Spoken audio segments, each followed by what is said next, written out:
Já está na linha a doutora Raquel Colares. Doutora Raquel, bom dia. Bom dia.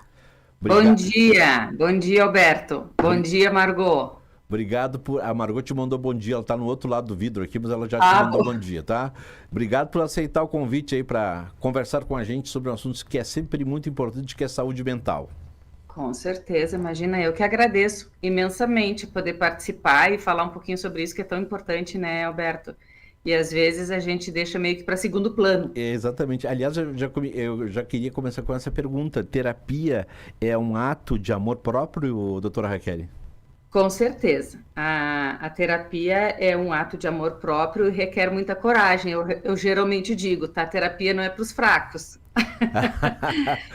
Por quê? Porque o processo psicoterápico, ele é um processo de imersão na própria história, né? E todos nós somos compostos, né, de alegrias e dores. A forma com que a gente se relaciona com o mundo, conosco mesmo, com as outras pessoas, com o trabalho, com a família, é absurdamente moldado pela forma como a gente interpretou nossas vivências, né? Pela construção da nossa psique. E na maioria das vezes a gente não tem esse conhecimento. E quando a gente começa a mexer nessas coisas, precisa realmente ter muito propósito, assim, de estar se melhorando, se desenvolvendo, se superando, porque é um processo importante, assim, né? Ele não é muito fácil de fazer, não, mas ele vale sempre muito a pena. É, mas eu acho que a gente já evoluiu num aspecto, né? Às vezes as pessoas tinham vergonha de procurar um psicólogo, um psiquiatra, enfim, eu tô indo na terapia e isso parecia um grande monstro, né? Hoje isso já amenizou bastante e as pessoas estão entendendo que é importante e que é Sim, necessário. sabe que antigamente existia um preconceito muito grande, né? Psicoterapia era para loucos, ou seja, pessoas que não estão dentro da normalidade ou que estão com uma deficiência, né? E esse preconceito hoje, gradativamente, ele vem se desfazendo. Graças a Deus, hoje a grande maioria das pessoas tem o entendimento de que psicoterapia não é somente para tratamento, né, de deficiências, de transtornos, mas a psicoterapia ela é uma ferramenta de autodesenvolvimento, né, de fortalecimento da nossa estrutura para lidar com as coisas do dia a dia. Então, a consciência existe ainda muito, ainda temos muito que trabalhar nessa consciência, né? Mas já está bem diferente de antes, assim, né? Sabe, doutora Raquel, que a gente começou esse programa no auge da pandemia e a gente priorizou sempre falar em saúde mental. Foi incrível. A gente normalmente entrevista aqui psicólogos e psiquiatras e a repercussão disso é muito boa. As pessoas precisam ouvir, elas gostam desse tipo de assunto e algumas se enquadram naquilo que a gente propõe como pauta, né? E me chamou a atenção de que dados da OMS, a Organização Mundial da Saúde, apontam que o Brasil tem o maior número de pessoas ansiosas. Eles dão até um percentual de 9,3%. Quer dizer, há um alerta sobre a saúde mental do brasileiro. Quer dizer, nós estamos falando do brasileiro, mas isso é uma questão, deve ser mundial, né? Com certeza. Na realidade, assim, a nossa saúde mental, ela é um reflexo muito forte da forma como a gente lida com várias outras dimensões, né, Alberto? Não só com a questão da emocionalidade. A gente parte do princípio de que o ser humano é um ser integral, ele não se fragmenta, a gente divide para estudar, né? E trabalhar o ser humano, mas ele não se fragmenta, ele é um ser integral. Então, a forma como a gente tem, né, trabalha a nossa saúde física, a nossa saúde, a nossa espiritualidade, a nossa saúde social, todas essas dimensões vão ajudar a fortalecer ou enfraquecer a tua saúde mental, ou seja, a tua capacidade de lidar com os enfrentamentos que o mundo te coloca, né? As tuas relações, as situações, pandemia, tragédia, coisas do dia, tarefa dos filhos, problemas de relacionamento, do menor ao maior impacto que tenha, todos os enfrentamentos que o mundo nos coloca vão exigir de nós uma estrutura mental, né? Uma saúde mental para lidar com isso, tanto quanto física e tudo mais. A questão é que, ao longo dos anos, os nossos valores, conforme os acontecimentos sociais maiores, os nossos valores, a nossa percepção de mundo, ela vai mudando. Então, quando entra a tecnologia, quando entra acesso fácil a todas as informações que a gente pode ter, enfim, algumas percepções vão se criando, né? Então, a percepção de que é possível ser perfeito, de que nós podemos ser o melhor de todos, de que nós temos que ter um arrojo e uma competitividade dentro desse mundo imensa. Então, uma série de fatores vem trazendo uma percepção para o ser humano de que ele precisa estar sempre à frente de tudo e de todos. Né? Então, a ansiedade ela tem muito a ver com essa questão assim, de eu estar com o olhar sempre lá na frente, eu não estou com o olhar no presente. Eu estou sempre, né, trabalhando fora daquilo que eu tenho potencial.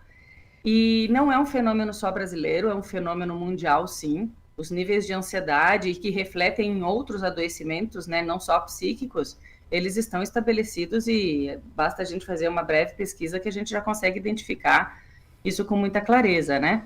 Então, a questão da ansiedade, eu sempre digo assim, tem muito a ver com os teus valores, né? Tu tá buscando o que exatamente, né?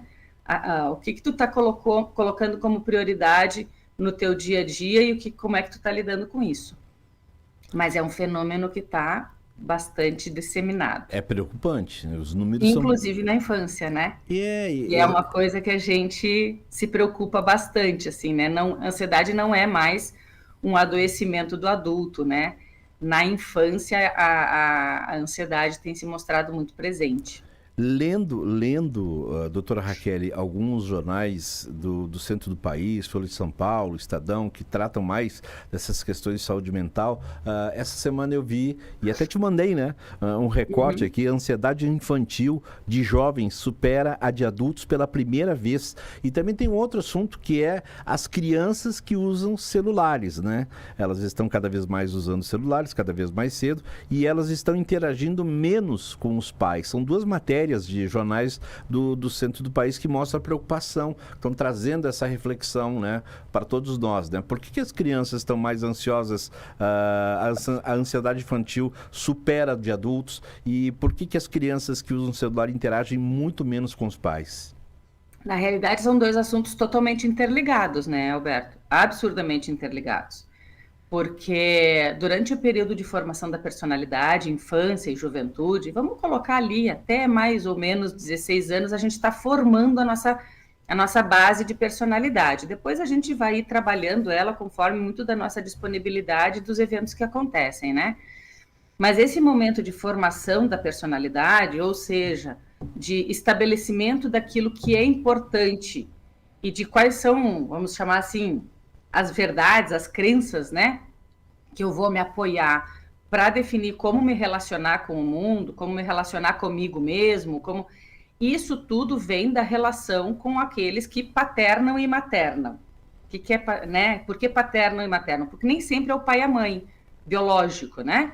Então tem o pai e a mãe biológicos, mas tem aqueles indivíduos que assumem a responsabilidade, consciente ou não, de que estão paternando e maternando. Estão assumindo a responsabilidade por construir junto desses indivíduos jovens a sua base de entendimento de como o mundo é, o que é importante efetivamente, como deve se relacionar com o mundo. Aí vem toda a questão de formação de caráter, de valores, né? E isso se dá muito na relação com essas pessoas. Primeiramente, figuras de pai e mãe, quem está paternando e maternando diariamente. A educação, ela não é um processo que diz assim, agora eu vou ali educar, agora eu vou ali trabalhar. Agora, a gente está educando 24 horas do dia. A partir do quê, Alberto? A partir do exemplo. Não adianta eu dizer assim, larga o celular, sai da frente do celular, se eu fico o tempo inteiro no celular. Não adianta eu dizer, não minta, se eu minto.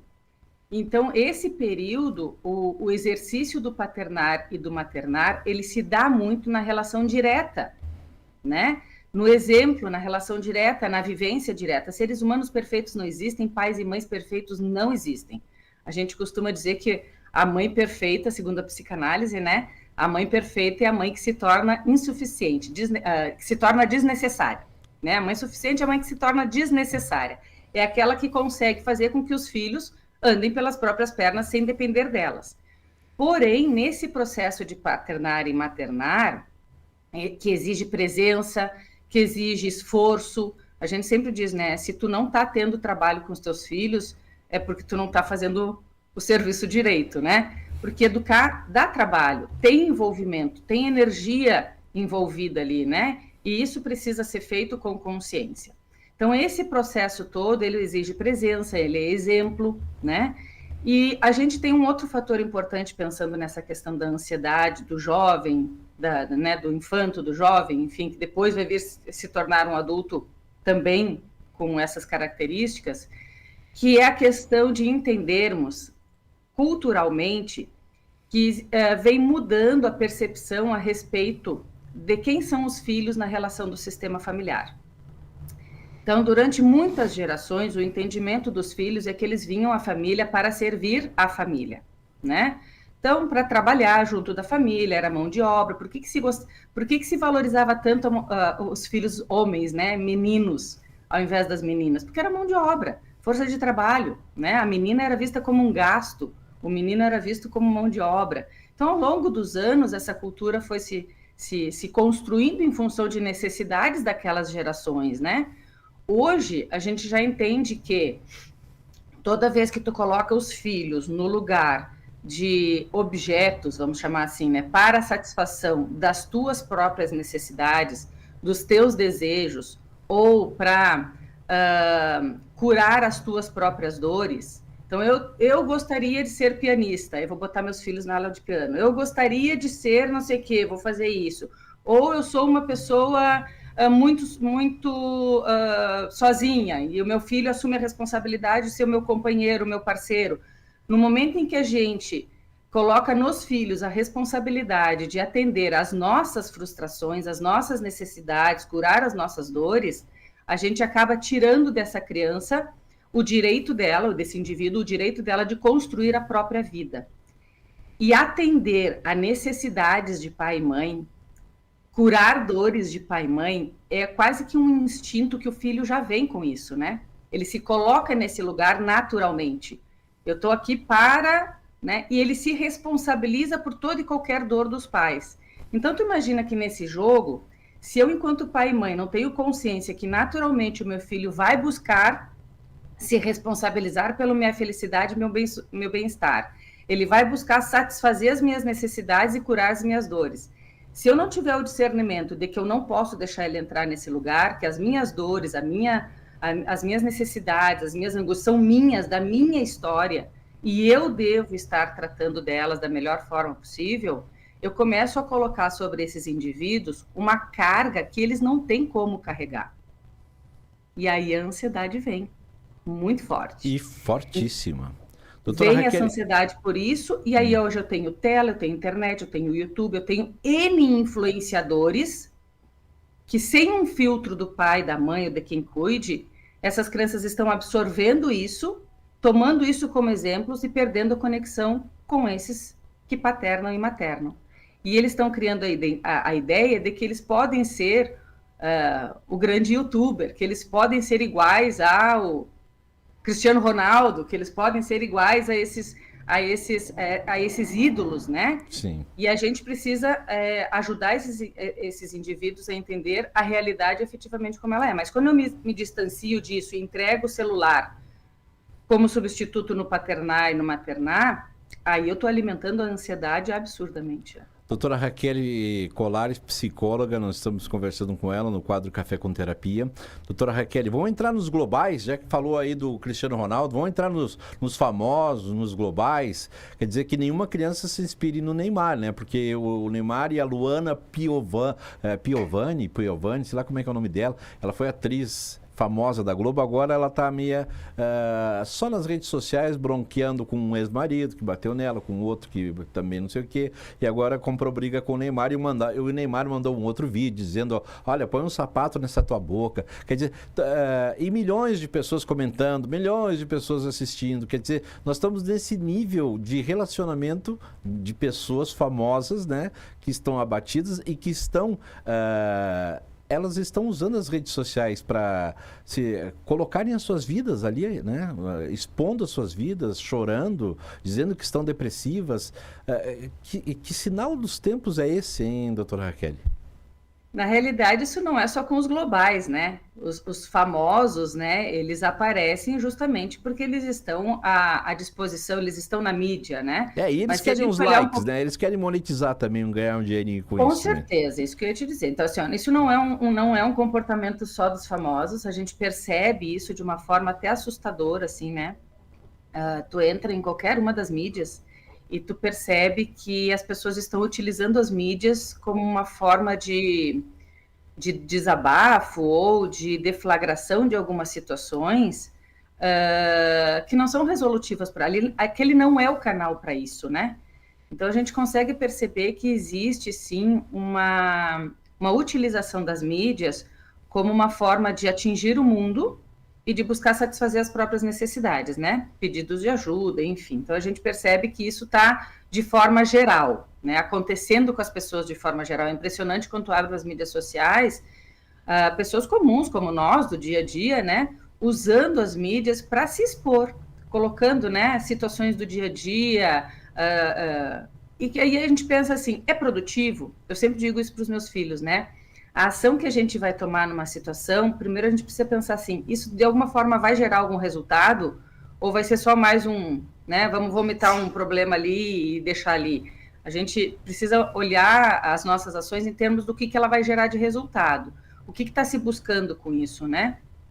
Na questão dos famosos, vamos chamar assim, né? Existe toda uma questão de monetização, sim, né? A gente percebe claramente que em muitas situações são criadas, né? Contextos aí de conflito e tudo mais, para gerar mídia, para gerar atenção, para gerar foco e valorizar o Comentários, passe, que nem a gente diz, né? compartilhamentos, dinheiro, quer dizer, as plataformas acabam tendo mais seguidores, enfim, tem todo um contexto comercial Exatamente, aí, né? os próprios famosos, né? Tanto é que a gente percebe que geralmente isso acontece com pessoas que não estão tão na mídia assim, né? E precisam se manter de alguma forma circulando. Então vamos criar ali um bafafá para a gente se manter na mídia, né? Mas isso demonstra, sim, Alberto, uma disfuncionalidade na forma de nos relacionarmos com o mundo. As mídias sociais acabaram ocupando um espaço na vida das pessoas de relacionamento. Isso está batido, mas é uma realidade, né? Nós aí da faixa dos... Tu deve ser mais novo que eu, mas na faixa dos 50, né? Deixa assim a geração prateada, tá? No Isso, a meu caso, geração O, né? geração prateada, doutora Raquel. Caiu uma névoa, assim. É isso. Nós tínhamos o desafio de conquistar amigos, né? Nós tínhamos o desafio os meninos tinham o desafio de tomar o toco, né? Chegar nas meninas e tomar o toco. É verdade, eu tomei muito toco. Toco que eu mais tomei nas festas aí. Nós tínhamos o desafio, frio na barriga de tu fazer um novo amigo, de lidar com a rejeição, de lidar com a frustração, de manutenção das amizades, né? No olho, de brincar na rua com os amigos, do ir para a festa. Hoje as relações elas estão se construindo muito em cima do celular, do aplicativo, Então, assim, a gente vê pessoas dentro da mesma família, dentro de casa, se comunicando pelo WhatsApp. Ou assim, eu não vou sair com... Tá os grupos de WhatsApp dos amigos, eles estão jogando junto, mas eles não estão efetivamente interagindo. E o que acontece? Se eu estou ali me relacionando através daquele aplicativo, daquele grupo, se eu me frustrei, eu desligo e saio. Ou se eu me... Bloqueio, né? Abandono o grupo. E não preciso responder por isso. Então, a gente não está ensinando esses indivíduos a questão, sim, como é que eu lido com a rejeição? Como é que eu lido com a frustração? Como é que eu me ergo frente a uma situação que não aconteceu como eu queria? E aí eu vou construindo a ideia de que eu tenho recursos para evitar a frustração, para evitar a rejeição, para evitar... E com isso eu não me fortaleço, porque o mundo vai nos trazer esse tipo de situação, por mais que a gente fuja delas, né? E aí a ansiedade vai aumentando e a gente vai usando essas mídias de uma forma que talvez não sejam as mais adequadas, né? Exatamente. Substituindo o contato humano direto. Eu sou da geração prateada, eu sempre digo, né? Eu atendo online, mas se eu puder receber no escritório, oferecer um cafezinho, olhar olho no olho, sentir a energia que está rolando ali, é muito mais efetivo. Bem melhor. Mas bem 50. Melhor. Daqui a pouco, né, o pessoal dos 30 já interage melhor no online. No online. Doutora Raquel, uma última questão, ainda sobre globais, ainda sobre famosos. Eu tô parecendo aqueles caras de fofoca, sabe? Mas de qualquer maneira, Vamos lá. chama atenção. Por exemplo, eu assisti esses dias um vídeo de uma atriz global, a Priscila Fantin. Ela trabalhou em várias novelas, né? Entre elas, tava passando esses dias aí na Plim Plim, que é a novela. Deixa eu ver aqui como é que é o nome da novela. Bom, mas enfim.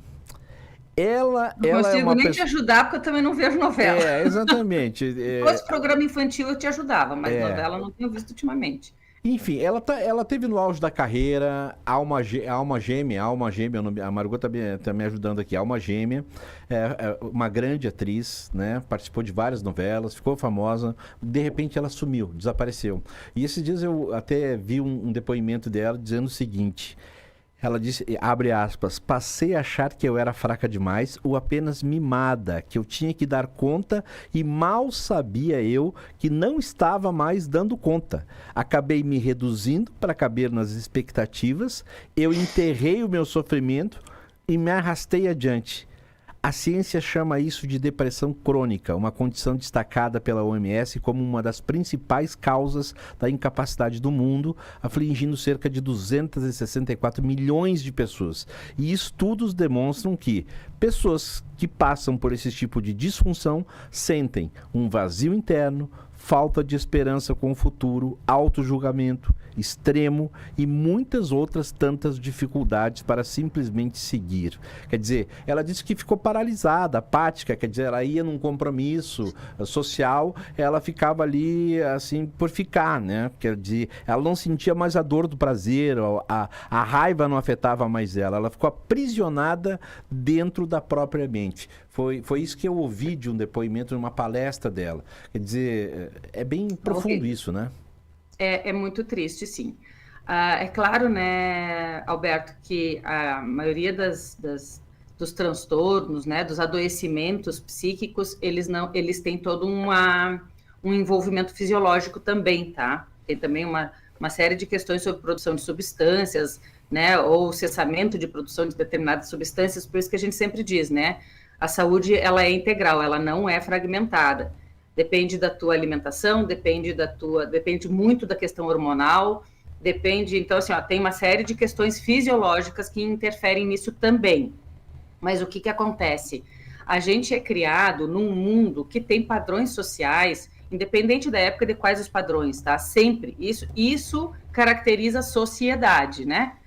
A sociedade ela é caracterizada por uma definição de uma série de padrões e regras de funcionamento para que a gente possa se manter vivo, para que a gente possa sobreviver, porque o indivíduo sozinho, nós já tínhamos acabado junto com os dinossauros, né? Então, graças a essa sociedade que a gente consegue estar se mantendo. É óbvio que tem o ônus e tem o bônus, né?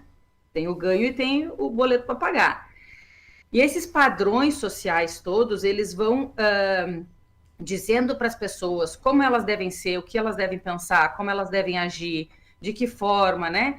O que acontece? Se a gente entra numa adaptação cega a todos esses padrões que cada época nos coloca, a gente vai abrindo mão de nós mesmos. A busca por esse equilíbrio de entendimento de quem eu sou, qual é a minha história, respeito à minha história, entendimento que não existe perfeição, que o ser humano, por ser humano, ele é falho por natureza. A questão é o que a gente faz e como a gente lida com as nossas falhas. O processo de reconhecimento claro de quem tu é, o autoconhecimento, o conhecimento claro da tua história, o entendimento, né, de quem tu é a partir da tua história, o fortalecimento do amor próprio, do autorrespeito, né, da valorização das tuas individualidades, da tua autenticidade, dentro de uma sociedade, te dá mais recursos para não sucumbir a esses adoecimentos que vêm pela pressão social. Pressão da estética, pressão as características. Tem que ser bem-sucedido. O que é ser bem-sucedido? Numa determinada época, ser bem-sucedido falava de patrimônio, de ter, né? A gente vem de gerações anteriores que eram gerações da sobrevivência. Aí vou entrar um pouquinho no meu mundo mais, né, mais apaixonado, assim. A gente as gerações anteriores, elas trabalhavam para botar comida na mesa. A geração de hoje, ela trabalha para sentir realização. vai mudando a relação com o trabalho por causa dessas questões sociais também. O entendimento de relação afetiva, né? Tu casa, tu não pode separar. Hoje em dia o divórcio é uma das coisas que acontece mais divórcio do que casamento, né? Então, a característica das nossas relações com os aspectos do mundo, elas vão mudando de tempos em tempos, mas sempre vamos ter estabelecidos padrões sociais para a garantia de um bom convívio, de uma sobrevivência coletiva. Porém, cabe ao indivíduo fazer essa trajetória de reconhecimento e valorização da própria história e das suas características, com qualidades e fragilidades. E ele se responsabilizar pela forma como ele lida com os enfrentamentos que o mundo lhe coloca, fortalecendo os seus próprios recursos e não esperando que o mundo se responsabilize pela sua felicidade e seu bem-estar.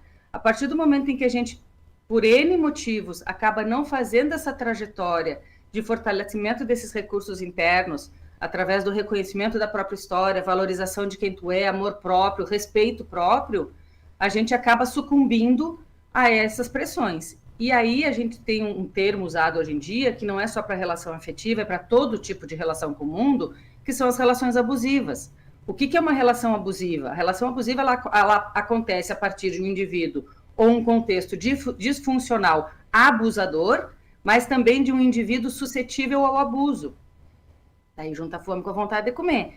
Se eu não estou com a minha autoestima, se eu não tenho clareza da minha história, do valor da minha história, do meu valor, mesmo enquanto indivíduo falho, eu vou sucumbir muito facilmente a relações abusivas, sejam no trabalho, nas relações afetivas, familiares, entre amigos. A gente percebe claramente, Alberto, aquelas pessoas que têm um reconhecimento claro da sua trajetória e um orgulho, por mais que tenham feito todos, né, tenham todos os defeitos e tudo mais, são pessoas que rapidamente identificam relações abusivas com a sociedade, com os amigos, com os afetos, com o trabalho, se reorganizam e se deslocam desse tipo de relacionamento. Recomeça. Porém, hoje, esses relacionamentos são muito mais comuns do que a gente possa imaginar. Então, assim, realmente é muito difícil para pessoas que não investiram e não investem em saúde mental poder se desvencilhar desse tipo de relacionamento, e elas adoecem muito seriamente. E a depressão, por exemplo, ela não tem cura. A depressão, ela precisa ser monitorada o resto da vida, né? Tu vai ter uma condição de criar recursos para conviver com ela, que nem a diabetes, né? Tu vai criar recursos para conviver com ela sem que ela te deixe disfuncional, mas ela vai precisar sempre de uma atenção. Bom, doutora Raquel, que bate-papo legal.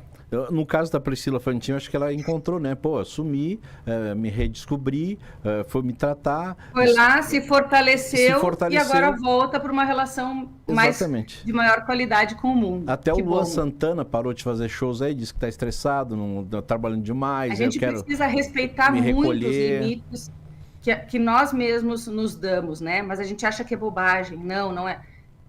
A intuição, ela nos mostra, né? Tu não tá indo num caminho legal, né? Segura aí, reavalia, vê se é isso mesmo e volta de uma outra forma. Só quem está estressado é o técnico do Inter aí, que brigou ontem aí no estádio do Juventude que o Inter jogou aí, né? Sei que tu tem um filho juventudista, doutora Raquel. Nossa, tava lá no jogo. Ele tava no jogo torcendo contra o Inter, no mínimo. Não do Inter, ele tava no jogo do Ju, né? No jogo do Ju, tá certo, tava no jogo do Ju. Não, tá louco. Olha só, a Ana Paula Grum aqui pelo YouTube tá dizendo a melhor. Denise Sequim batendo palminhas, a Cleide Bandelli, exatamente, muitas vezes nos perdemos de nós mesmos. Ela está dizendo aqui, comentando sobre essa entrevista. Doutora Raquel, muito obrigado, bom dia. E depois eu te mando um WhatsApp aí, porque a doutora Raquel, para quem não sabe, é a nossa vizinha, né? É a nossa vizinha de cima. Então a gente de vez em quando se comunica por WhatsApp, manda um bolo, manda um. A gente vamos fazer a festa junina do prédio aí, né, Alberto? Vamos organizar a festa junina. Vamos e fazer uma festa junina do prédio. Vamos fazer a festa junina do prédio. Esse é o nosso desafio. Obrigado, doutora Raquel. Um abraço. Alberto, muito obrigada. Margot, muito obrigada pelo convite. Vou estar sempre à disposição para esses bate-papos, porque é uma forma também da gente fazer educação emocional, né? Das pessoas tomarem consciência, ampliarem sua consciência sobre a importância de se cuidar, e isso já é saúde pública, né? Então, faz parte do nosso propósito. Muito obrigada pelo convite e vou estar sempre à disposição. Foi uma delícia estar aqui com vocês. E como você trabalha também com organizações, com empresas, por uma resposta rápida, eu vou te fazer uma pergunta para uma próxima entrevista. A empresa é o reflexo do dono? Total. A empresa é uma personificação dos seus fundadores. Então tem uma próxima entrevista contigo no próximo mês, tá bom? Tá bom, marcado. Um abraço.